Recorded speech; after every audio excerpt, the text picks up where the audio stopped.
Entre nous, je n'ai jamais vraiment pris au sérieux la loi d'attraction. Mais, plus j'ai avancé dans mes recherches pour l'écriture de cet épisode, et plus je dois avouer que je suis complètement convaincu. Pour beaucoup, la manifestation et la loi d'attraction sont des termes ésotériques qui relèvent un peu de la sorcellerie ou de la fantaisie. Et d'autres ne la connaissent pas du tout. Alors, dans la première partie de cet épisode, nous allons d'abord expliquer ce qu'est la loi d'attraction. Dans la deuxième, on plongera dans les corrélations scientifiques derrière cette loi. Et dans la dernière partie, je vais vous expliquer comment vous pouvez réellement utiliser ces connaissances pour manifester des choses dans votre vie et vous aligner avec vos désirs. Si vous aimez ce genre de sujet, n'hésitez pas à vous abonner et à mettre un pouce bleu. Ça m'aidera à faire avancer cette chaîne.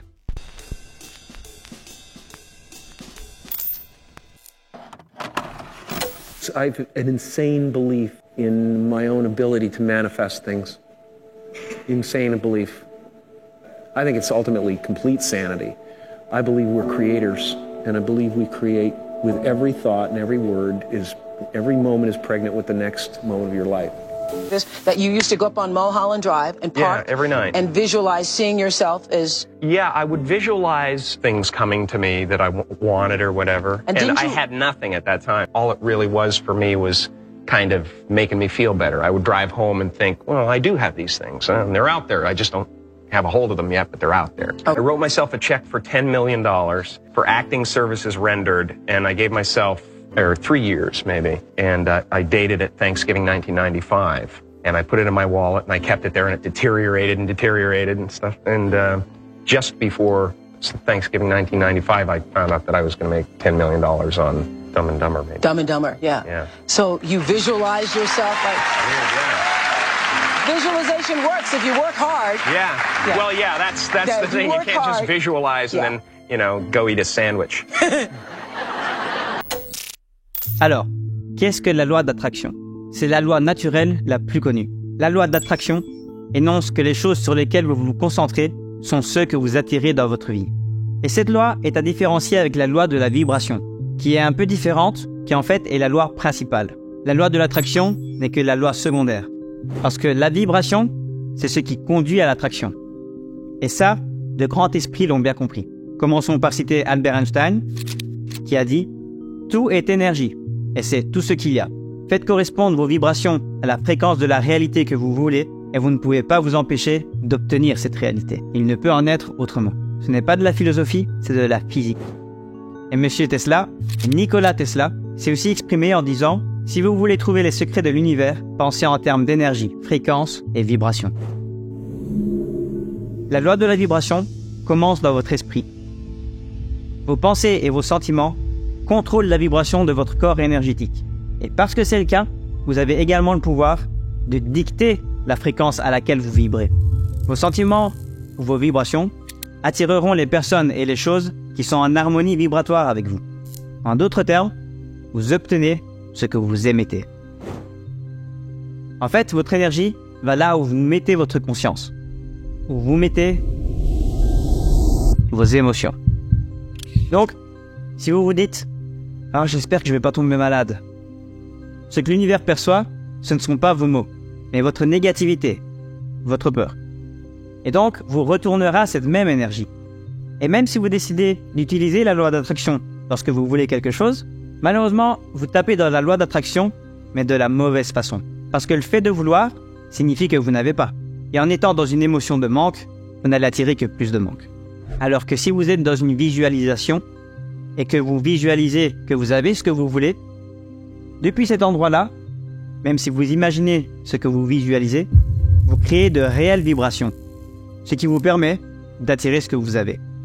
Quelqu'un de pauvre qui a besoin d'argent, généralement, ne gagne pas plus d'argent. Alors que quelqu'un qui est très riche devient toujours plus riche. C'est parce que vous attirez toujours plus de ce que vous avez déjà. Et dans une visualisation, vous aurez ce que vous n'avez pas matériellement. Et du coup, vous n'allez pas attirer plus de manque. J'espère que c'était clair.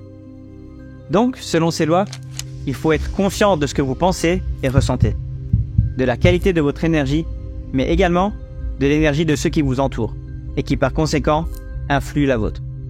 Soyez-en conscients, parce que vous allez attirer des choses qui vibrent sur ces mêmes fréquences. C'est important de comprendre les lois de l'univers parce que lorsqu'on les comprend, on peut vivre en harmonie avec elles. Mais la question qu'on se pose tous en entendant tout ça, c'est est-ce qu'il y a un fondement scientifique derrière ces lois ou alors est-ce que c'est juste des idées provenant de vieux mystiques? C'est ce à quoi on va tenter de répondre. Pour commencer ce sujet, définissons ce qu'est la physique quantique. C'est la branche de la physique qui étudie le comportement des particules subatomiques, donc de l'infiniment petit. Ensuite, gardons en tête ce que Einstein et Tesla ont dit, c'est-à-dire que tout dans l'univers est vibration et énergie. Et toute vibration est une fréquence. Nous connaissons par exemple les fréquences sonores. Lorsque je parle, je fais vibrer l'air. Ce que je veux dire par fréquence, c'est que ce sont des ondes. Nous savons que le son est constitué d'ondes et le nombre ou la hauteur de la fréquence se réfère à la rapidité à laquelle les ondes progressent dans une période ou dans le temps. Les fréquences rapides sont un son aigu et les fréquences lentes sont un son grave. Et la lumière fonctionne exactement de la même manière. Vous avez des particules de lumière appelées des photons qui se déplacent à une certaine vitesse, la vitesse de la lumière, et qui forment des motifs d'ondes dans l'espace. Ce que je veux que vous compreniez à propos du son et de la lumière, c'est qu'ils font partie d'un spectre. Ce spectre est l'ensemble des fréquences que le son ou la lumière peut avoir. Et ce qu'il est très important de savoir, c'est que nous, en tant qu'êtres humains, ne sommes capables de percevoir qu'une toute petite partie de ces spectres. Par exemple, en ce qui concerne le son, parmi toutes les fréquences sonores qui existent, nous, en tant qu'êtres humains, nous sommes capables de percevoir qu'environ 1% de ces fréquences sonores avec nos oreilles et nos sens physiques. Il en va de même pour la lumière. Parmi toutes les fréquences qui existent, la lumière visible, qui est la gamme de couleurs que nous pouvons observer, ne représente que 0,00035% des fréquences qui existent. Pourtant, on entend souvent dire « Moi, je ne crois que ce que je vois ». Donc, comprenons que ce que nous pouvons observer avec nos sens physiques ne représente qu'une toute petite partie de ce qu'il existe. Une partie si infiniment petite qu'elle en est ridicule. Pourtant, nous pensons souvent tout savoir de la vie et nous nous refusons à tout ce qui échappe de notre compréhension sensorielle, en niant le fait que nos sens ne sont pas capables de tout détecter, de tout observer. Alors, pourquoi cela a un rapport avec la manifestation? Tout simplement parce que la manifestation, ce n'est pas quelque chose qui vient du monde physique. Il est important de noter que seulement 5% de notre univers est fait de matière physique. Les autres 95% n'étant que énergie. C'est sur ces tout petits 5% que va toute notre attention.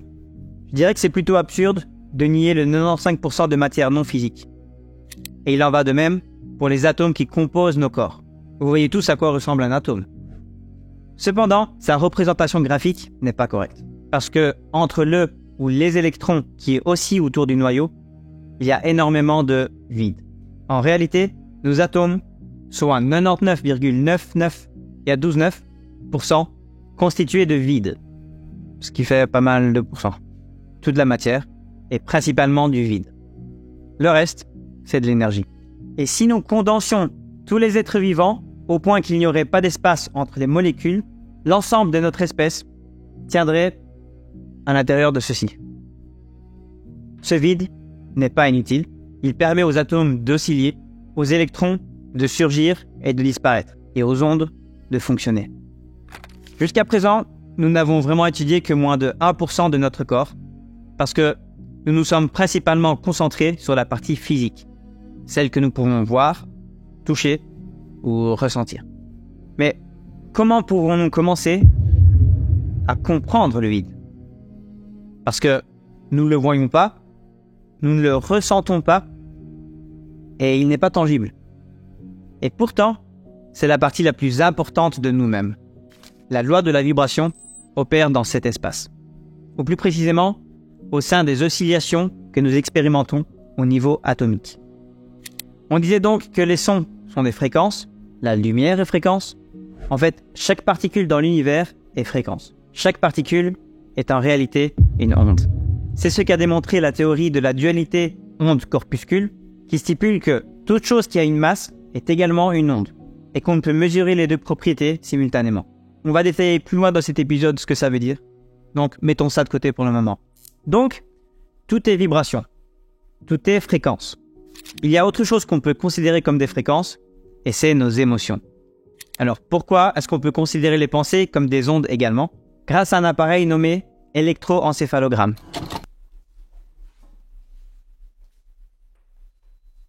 Électroencéphalogramme ou encéphalographe?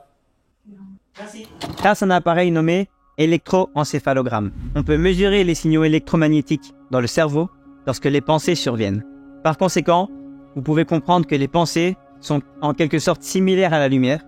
Elles ont aussi des fréquences. Elles sont aussi des ondes. Nous sommes capables de mesurer les pensées sous forme d'ondes cérébrales ou de signaux électromagnétiques à l'intérieur du cerveau et un peu à l'extérieur du cuir chevelu, mais pas beaucoup plus loin, du moins pour l'instant. Nos émotions sont des vibrations ou des fréquences. Les émotions à basse vibration sont des sentiments négatifs et les émotions à haute vibration sont des sentiments positifs. Ces fréquences émotionnelles sont les fréquences qui font partie de notre réalité physique. Ce sont les fréquences que nous sommes capables d'observer. Plus nous montons et plus nous nous rapprochons du domaine non physique ou spirituel, ou comme certains l'aiment penser, du divin. Parce que les fréquences les plus élevées sont en quelque sorte des dimensions supérieures, qui se situent au-dessus de la plage de fréquences émotionnelles que nous sommes capables d'observer. J'ai déjà fait l'analogie avec le son et la lumière. Nous, en tant qu'êtres humains, nous sommes capables de capturer qu'une toute petite partie du total des fréquences qui existent. Et pour les fréquences émotionnelles, c'est exactement la même chose. Ce ne sont que les vibrations émotionnelles de notre réalité physique actuelle. Cela ne signifie pas qu'il n'y en a pas d'autres au-dessus. C'est juste que nous ne sommes pas capables de les observer avec nos sens. En fait, il est très important de se dire que la science, telle qu'elle est définie dans notre monde physique, est limitée par les sens physiques. La science, d'une certaine manière, n'est capable de capturer que ce que nous pouvons, d'une manière ou d'une autre, observer avec l'un de nos sens. La science ne sera jamais en mesure de capturer complètement ce qui se passe dans notre univers. Tout simplement en raison de cette limitation des plages dans le spectre que nous sommes capables de capter avec nos sens. D'ailleurs, physique signifie littéralement l'étude du physique, des particules physiques, de la matière. La science est quelque chose de limité, et donc c'est important de le comprendre pour ne pas se remettre que à elle pour comprendre l'univers. Maintenant qu'on a dit que nos émotions sont des fréquences et font partie du spectre, je vais en venir à mon deuxième point. En substance, la manifestation consiste à s'aligner sur la bonne fréquence de la réalité dans laquelle vous souhaitez vivre. On va utiliser une analogie très simple pour expliquer la manifestation et on finira cette analogie avec des expériences scientifiques pour expliquer les propos qui vont suivre. Vous êtes comme la radio. L'univers émet toutes ces chaînes de radio avec des réalités différentes. Il y a la chaîne qui représente la réalité actuelle dans laquelle vous vivez, mais il existe également d'autres réalités. Donc la manifestation consiste à accorder votre radio sur la bonne chaîne, à la chaîne que vous souhaitez dans l'univers. Mais d'où viennent ces réalités parallèles? C'est bizarre de se dire qu'il existe plusieurs réalités en dehors de celles qu'on expérimente. Et pourtant, c'est ce que la physique quantique nous démontre, notamment avec l'expérience de la double fente de Jung, qui prouve que la conscience humaine crée la réalité dans laquelle elle vit. Elle prouve que s'il n'y a pas d'observateur, la réalité existe alors sous forme d'infinies possibilités. Elle prouve que la matière existe simultanément sous deux formes, sous forme de particules et sous forme d'ondes, mais que les deux ne peuvent être mesurés en même temps. Et ce qui est très étrange à propos de la forme d'onde de matérialité, selon la physique quantique, c'est qu'elle n'a pas d'emplacement précis dans le temps ou dans l'espace. Elle est partout à la fois dans le champ quantique, et est donc répartie dans l'ensemble de l'univers. Et même en dehors du temps, puisque une onde n'a pas de masse, elle n'est donc pas sujette à l'espace-temps. C'est le physicien quantique Werner Heisenberg qui a d'abord réalisé que l'observation même des électrons affectait leur position dans le temps et l'espace. Il a appelé ça le principe d'incertitude. Et il a ajouté, ce que nous observons n'est pas la nature, mais la nature telle qu'elle est affectée par notre esprit observateur. Ainsi, la réalité est définie par l'esprit qui observe. Alors voilà comment fonctionne cette expérience. Imaginez un mur avec une fente. On envoie des photons, donc je rappelle qu'ils sont des particules fondamentales. Ce sont les particules qui composent l'univers, ce sont des particules de lumière. On envoie ces photons à travers la fente vers un autre mur lointain. Ce qu'on peut observer, c'est que les photons forment sur le mur une bande lumineuse, pile face à la fente par là où les photons passent. Ce qui semble logique. Lorsqu'on répète l'expérience, mais cette fois-ci avec 2 fentes parallèles, vous vous attendriez à voir 2 bandes lumineuses, correspondant aux 2 fentes. Mais c'est là que les choses se compliquent et deviennent très bizarres. C'est un motif d'interférence qui apparaît, comme le motif que formeraient des ondes passant simultanément par 2 fentes. Les lignes lumineuses sont là où le sommet des ondes se rencontre, créant une zone plus intense ou plus lumineuse sur le mur. Les bandes plus sombres sont là où le sommet d'une onde rencontre le bas d'une autre, s'annulant mutuellement et créant une zone moins intense ou plus sombre sur le mur. Et ce phénomène survient même lorsque les photons sont émis un par un, suggérant que le photon interagit avec lui-même, comme s'il passait à travers les 2 fentes en même temps. Et ce qui est encore plus étrange, c'est que lorsque vous voulez observer par quelle fente le photon passe, le motif d'interférence disparaît. Lorsqu'on observe par quelle fente passe le photon, il commence à se comporter comme une particule et choisit par quelle fente passer. Et vous obtenez simplement 2 bandes lumineuses sur le mur, une pour chaque fente. C'est juste incroyable. Je ne sais pas si vous réalisez, le simple fait d'observer change le comportement des photons, presque comme s'ils étaient conscients d'être observés. Donc, si on ne regarde pas par quelle fente passe le photon, il passe par les 2 fentes en même temps. On obtient un motif d'interférence. Mais si on regarde, le photon choisit par quelle fente passer. Le simple acte d'observation modifie la réalité. Donc nous pouvons changer le motif sur le mur lointain simplement en ne regardant pas par quelle fente passe le photon. Je sais que ça semble fou, mais dans chaque essai jamais réalisé, le résultat dépend de l'observation de l'expérience ou non. Ce que nous observons n'est pas la nature, mais la nature telle qu'elle est affectée par notre esprit observateur. Ainsi, la réalité est définie par l'esprit qui observe. Si la réalité est déterminée par celui qui l'expérimente, comme le suggère la physique quantique, et que dans le champ quantique existent toutes les possibilités à la fois, à l'image de la particule qui devient onde et est présente partout en même temps, ça a du sens de se dire que toutes les possibilités de notre vie existent en même temps et que nous pouvons choisir celle que l'on veut en attirant la ligne du temps désirée, la ligne du temps qui est alignée avec nos désirs. J'aimerais également très vite survoler 2 expériences qui ont été faites et qui prouvent le lien entre nos émotions et le monde qui nous entoure. La première expérience commence en 1992 et a été publiée dans la revue Nanobiologie en 1995. En mettant des photons à l'intérieur d'un récipient duquel on aspire toute l'air, les scientifiques se posent la question de savoir où et comment se situent les photons. Est-ce qu'ils étaient empilés en bas, coincés sur la paroi ou butant contre le dessus du récipient? Et ce qu'ils ont trouvé, c'est qu'ils étaient disposés de façon aléatoire, ce à quoi ils s'attendaient d'ailleurs. Donc je rappelle que les photons, ce sont des particules fondamentales, ce sont ceux dont notre univers est fait.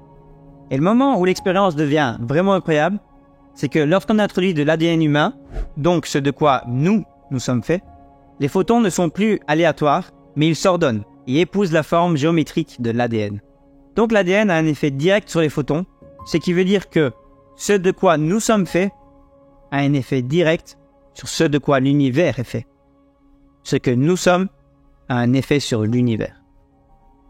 D'ailleurs, c'est ce que toutes les anciennes tribus et peuples indigènes nous ont toujours dit. C'est ce que la spiritualité a toujours dit. Que tout est connecté. Que nous sommes connectés à l'univers.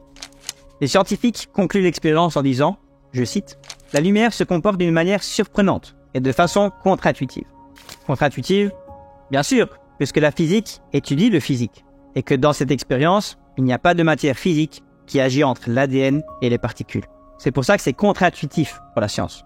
Ils concluent par dire, je cite, « Nous sommes forcés, ils ne disent pas « il paraît que », on dirait que, mais qu'ils sont forcés d'accepter la possibilité qu'un nouveau champ d'énergie réagit à l'ADN.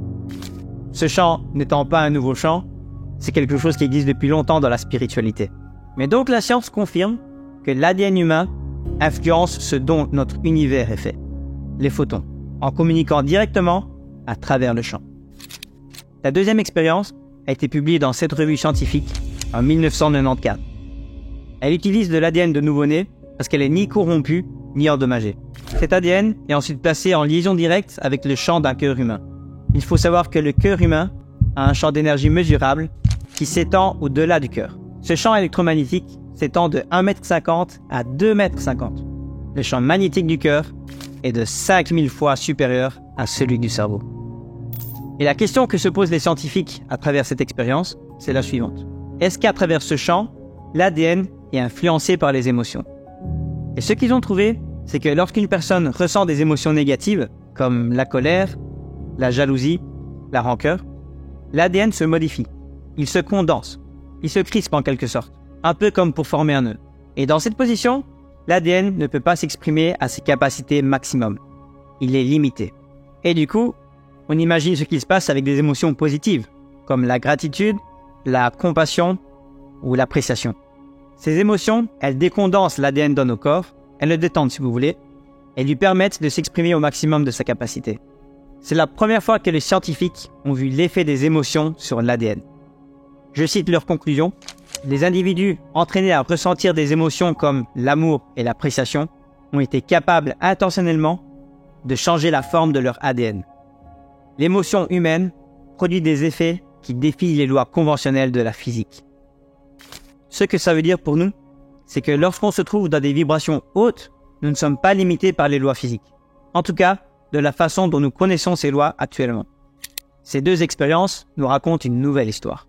Dans la deuxième, l'émotion change la forme de l'ADN, et dans la première, l'ADN change la matière. Ce qui veut dire, si on rassemble les deux prémices, que les émotions changent la matière.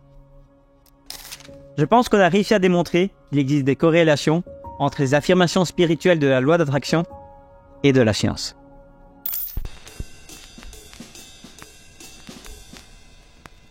Maintenant, comment utiliser réellement ces connaissances pour manifester des choses dans notre vie? Rappelez-vous de l'analogie selon laquelle vous êtes la radio. Et les fréquences que vous émettez, ce sont les émotions que vous ressentez. Et l'univers a toutes ces réalités avec ses différentes chaînes de radio. Il faut réussir à se connecter à la bonne chaîne. La première étape pour manifester des choses consiste à exprimer votre désir. Il s'agit de dire à l'univers à quelle réalité vous voulez vous accorder. Parce que si vous n'imaginez pas d'abord ce que vous voulez qu'il se passe, comment est-ce que vous voulez vous y connecter? Alors, il y a plusieurs façons d'exprimer votre désir. Ça peut être simplement par l'imagination, donc par la visualisation. Ça peut être aussi avec des affirmations, que l'on se répète jusqu'à ce que notre subconscient soit convaincu. Une technique encore plus puissante, c'est le scriptage. Ça consiste à écrire un scénario de ce que vous voulez attirer et à le lire chaque matin au réveil et chaque soir avant de dormir. Pourquoi est-ce que le scriptage est aussi important? Tout simplement parce qu'il y a plus d'émotions qui y sont attachées. Il y a plus de ressenti. Si vous commencez réellement à écrire un scénario, c'est la même chose que lorsque vous regardez un film et que vous y êtes vraiment investi. Vous ressentez les émotions des protagonistes, n'est-ce pas? Quand vous faites du scriptage, c'est exactement la même chose. Lorsque vous écrivez un scénario imaginaire, vous commencez réellement à ressentir les émotions comme si c'était vrai. Et c'est à ce moment-là que vous vous accordez à la bonne chaîne universelle sur laquelle vous voulez être. Pour pouvoir s'aligner à la réalité désirée, il faut donc se mettre sur la bonne fréquence. C'est-à-dire ressentir les émotions comme si cette réalité était vraie. Donc nos émotions, qui sont des fréquences, sont la clé ici. Lorsque vous pensez à ce que vous désirez, comment est-ce que ça vous fait sentir? Est-ce que ça vous stresse? Est-ce que ça vous contrarie? Alors, ça signifie que vous êtes encore loin d'être accordé à cette réalité. Si vous pensez l'objectif souhaité, disons que vous voulez être millionnaire par exemple, et que cela vous rend excité, que cela vous fait sentir comme si ça allait inévitablement se produire, alors ça signifie que vous êtes très proche et que vous êtes déjà capable de vous accorder à cette réalité. Ainsi, nos émotions sont vraiment un retour d'information sur la fréquence à laquelle nous nous sommes accordés. La fréquence sur laquelle vous vous trouvez actuellement est la vie que vous vivez maintenant. Sinon, vous ne vivriez pas cette vie en ce moment. Donc, comment accéder à de meilleures chaînes? Comment accéder à de meilleures réalités? Comment manifester des meilleures choses dans notre vie? Eh bien, selon ces lois, c'est tout simple. Il s'agit de s'imaginer ces réalités et de vous assurer d'y croire au point de ressentir les émotions comme si cette réalité était vraie. Regardez les autres personnes de votre vie qui réussissent ou les personnes que vous voyez sur Internet et utilisez-les comme source d'inspiration et non comme des éléments qui vous dépriment. Vous pouvez littéralement créer n'importe quelle réalité souhaitée parce que si vous pouvez la maintenir dans votre esprit, cela signifie qu'il existe une réalité correspondant à vos désirs. Vous pouvez générer les émotions comme si cette réalité était vraie pendant suffisamment longtemps. Vous êtes capable de vous accorder à cette chaîne, de vivre en disant que cela sera votre réalité et de comprendre que vous avez le pouvoir avec votre esprit de créer n'importe quelle réalité souhaitée. Maintenant, est-ce qu'il y a des preuves de ce qui est dit dans cette vidéo? La réponse est non. Mais c'est assez simple de comprendre pourquoi. Parce que fournir des preuves physiques pour quelque chose signifie le localiser dans l'espace et dans le temps. Et les pensées, qui je rappelle sont des ondes, et le principe des ondes, c'est de ne pas avoir de masse, et ce qui n'a pas de masse n'est pas soumis à l'espace-temps. Le principe d'incertitude d'Heisenberg joue aussi un rôle dans cette limitation de la science, car mesurer une localisation précise, mesurer une masse, observer quelque chose ne peut jamais être fait quand ce quelque chose agit comme une onde.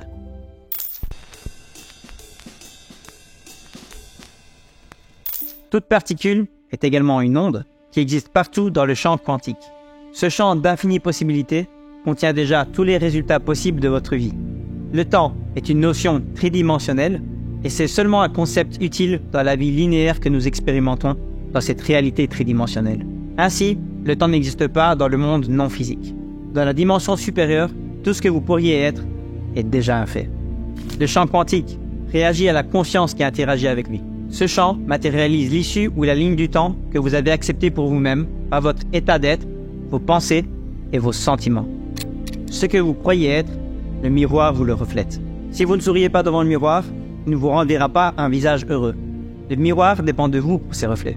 Le champ quantique reflète votre monde intérieur. Disons que tout ça est relativement nouveau pour le monde de la science, mais rien que la spiritualité ne savait déjà. Et donc, peut-être qu'un jour la physique quantique arrivera à combler le trou qu'il existe entre les deux. J'espère que certaines de ces explications ont du sens. Dites-moi dans les commentaires ce que vous en pensez, et si vous-même vous croyez en ces lois. N'hésitez pas aussi à lâcher un pouce bleu et à vous abonner à ma chaîne, ou encore mieux, de l'envoyer à quelqu'un qui aimerait changer sa vie, et qui est ouvert d'esprit évidemment. Nous, on se voit au prochain épisode.